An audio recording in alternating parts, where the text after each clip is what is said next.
এই নির্বাচনকে সামনে রেখে কয়েকটা কথা। নাম্বার 1, এই নির্বাচনে গুরুত্বপূর্ণ প্রভাবকের ভূমিকা রাখবে হচ্ছে প্রশাসন, পুলিশ এবং হচ্ছে মিডিয়া। এই যে তরুণ প্রজন্মরা হচ্ছে আমার প্রোগ্রামে হয়তো যাচ্ছে, অনেকেই আমাদের প্রোগ্রামে হয়তো অনেকেই যাচ্ছে। কিছুক্ষণ পরে প্রোগ্রাম শুরু হবে, পাশেই আমার প্রোগ্রামের ফাঁকেই আমি আপনাদের সাথে কথা বলছি। আগামী নির্বাচনে আমাদের প্রশাসন, পুলিশ এবং মিডিয়ার গুরুত্বপূর্ণ ভূমিকা রয়েছে। যেমন পুলিশ প্রশাসনকে আমরা দেখেছি নগ্নভাবে, সক্রিয়ভাবে আওয়ামী লীগ সরকার আপনার গত 3টা নির্বাচনে বাজেভাবে ব্যবহার করেছে। পুলিশ প্রশাসনকে সাক্ষী রেখে দিনের ভোট রাতে করেছে, আপনার মরা মানুষকে নিয়ে এসে ভোট দেওয়ানো হয়েছে। আবার আমরা দেখেছি যে তাদের জন্য আলাদা বরাদ্দ রাখতে হতো, তাদের জন্য আলাদা টাকা রাখতে হতো। ভোটের আগের দিন রাতে আপনার এসপির জন্য টাকা রাখতে হতো, ওসির জন্য টাকা রাখতে হতো, এসআইয়ের জন্য টাকা রাখতে হতো, কনস্টেবলের জন্য টাকা রাখতে হতো। এই যে কাজগুলো আমাদের করতে হতো, বিগত আমরা 17 বছর এই প্রক্রিয়াগুলোর মধ্য দিয়ে গিয়েছে। এবার পুলিশ প্রশাসনের ভাইয়েরা আপনারা যারা আছেন, আপনাদের কাছে অনুরোধ থাকবে যে আপনাদের প্রতি মানুষের অনাস্থা তৈরি হয়েছে। এটা সত্য। দীর্ঘ 1.5 দশকেরও আপনাদেরকে যেভাবে সক্রিয়ভাবে ফেসিবাদী কাঠামো আপনাদেরকে ব্যবহার করেছে, সেটির কারণে আপনাদের প্রতি কিন্তু একটা অনাস্থা তৈরি হয়েছে। এই অনাস্থা থেকে আপনার মানুষের আস্থায় ফিরে আসার উপলক্ষটা হোক এই নির্বাচন। আপনাদের কাছে অনুরোধ থাকবে, এই পুলিশ প্রশাসন আপনারা যারা আছেন, OC, DC, SP, constable, UNO আপনারা যারা আছেন, আপনাদের বেতনের টাকাটা কিন্তু জনগণের টাকায় হয়। আপনি চাকরিটা পেয়েছেন নিজ যোগ্যতায়, নিজ মেধায়, রাষ্ট্রের অর্থে পড়াশোনা করে নিজের যোগ্যতা দিয়ে আপনারা হচ্ছেন চাকরি পেয়েছেন এবং আপনারা দেশের জন্য পরিশ্রম করে যাচ্ছেন। এবং আমাদের দেশটাকে যদি আমরা সুন্দর করতে চাই, এই প্রশাসন এবং পুলিশের কিন্তু গুরুত্বপূর্ণ ভূমিকা রয়েছে।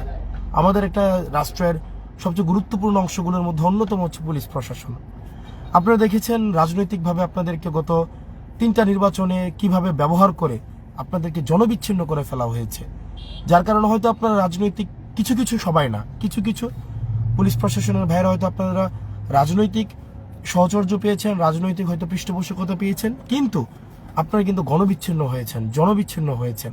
আপনাদের কাছে অনুরোধ থাকবে, আপনারা চাকরিটা নিজ যোগ্যতায় পেয়েছেন, আপনাদের দায়বদ্ধতা জনগণের কাছে, আপনাদের সন্তান আছে, আপনাদের পরিবার আছে। আমি আপনাদের কাছে করজোর অনুরোধ করব, এই প্রজন্মের 24 পরবর্তী বাংলাদেশের আপনাদের প্রতি অনেক প্রত্যাশা। তারা দেখতে চায় যে পুলিশ প্রশাসন একটা সুষ্ঠু, নিরপেক্ষ একটা নির্বাচন উপহার দিবে। তারা কোনো পক্ষ অবলম্বন করবে না। পুলিশ প্রশাসন বিএনপিরও হবে না, তারা জামাতেরও হবে না, তারা এনসিপিরও হবে না, তারা জনগণের হবে এবং তারা জনগণের ভোটাধিকার নিশ্চিত করবে। ভাই, এই যে নির্বাচনের আগে আপনাদেরকে পয়সা দেওয়া হয়, খাম দেওয়া হয়, এটা কয়দিন? এই টাকা দিয়ে 1 মাস যাবে, 2 মাস যাবে, কিন্তু এই টাকাটার জন্য কেন আপনারা আপনাদের ভবিষ্যৎ প্রজন্মকে আপনারা হচ্ছে আপনারা সংকটের মুখে ফেলবেন, আপনারা হচ্ছে ধ্বংসের মুখে ফেলবেন? সেজন্য আপনাদের কাছে প্রত্যাশা থাকবে, এই যে পুলিশ প্রশাসনের ভাইয়েরা আপনারা যারা আছেন, আমরা আপনাদের ভাই, আমরা আপনাদের বন্ধু। বাংলাদেশ আপনাদের দিকে তাকিয়ে আছে। আর নিজেদেরকে একটা খামের কাছে, কিছু টাকার কাছে আপনারা আপনাদের সম্মান, আপনাদের আত্মমর্যাদা, আপনাদের এই যে পোশাকের আত্মমর্যাদা, সেটা আপনারা বিক্রি করে দিবেন না। আপনাদের কাছে আমাদের করজোড়ে অনুরোধ থাকবে, পুলিশের প্রতি যে অনাস্থা তৈরি হয়েছে মানুষের, জনগণের, সে অনাস্থা থেকে উত্তরণের জন্য আস্থায় ফিরে আসতে হলে আগামী নির্বাচনে এই 12 তারিখে আপনাদের এটা হচ্ছে একটা পরীক্ষা। এটা রাজনীতিবিদদের যেমন পরীক্ষা, এটা কিন্তু আপনাদেরও একটা পরীক্ষা। আমি আপনাদেরকে অনুরোধ করব, বাংলাদেশের পক্ষে দাঁড়ান, জনগণের পক্ষে দাঁড়ান, বাংলাদেশের পক্ষে দাঁড়ান।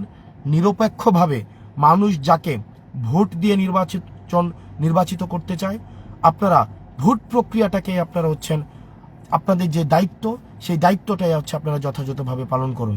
আপনাদের কোনো পক্ষ অবলম্বন করার দরকার নেই। আপনারা বাংলাদেশের মানুষের পক্ষে অবস্থান নিন। আর আপনারা অনেক গত মানুষের হৃদয়ে আশাভঙ্গ হয়েছে বারবার। আমরা চাই এবার পুলিশ প্রশাসন নিরপেক্ষ ভূমিকা রাখবে, তারা কোনো দলের গোলামি হবে না। আমরা জানি আপনারা কেন হচ্ছে এই রাজনৈতিক ছত্রছায়া আপনারা থাকতে হয়।